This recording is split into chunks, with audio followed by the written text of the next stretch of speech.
Welcome to Penrose Learning, where we make understanding easy. You start by verifying prerequisites. Be logged into Discord and confirm you have permissions on any server you'll change. Once done, open user settings by clicking your avatar in the lower left. This is where privacy and message controls live.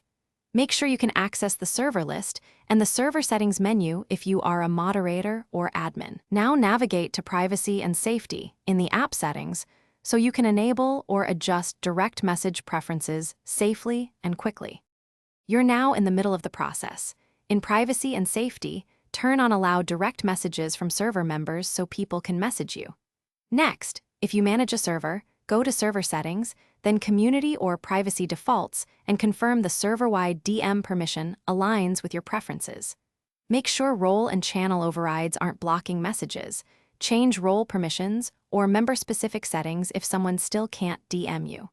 Once adjusted, these settings let trusted contacts reach you. Finish by validating your changes. Ask a friend to send a test DM or use another account to confirm messages arrive. If messages fail, make sure you haven't blocked the user, that you share a server, and that role or channel overrides aren't preventing DMs. If problems persist, restart the app, clear the cache, and check for app updates. Outdated clients sometimes misapply settings. One key troubleshooting tip: toggling the allow direct messages, setting off and back, on often resets permission behavior. Thanks for watching. If this was helpful, leave a like and consider subscribing. See you next time.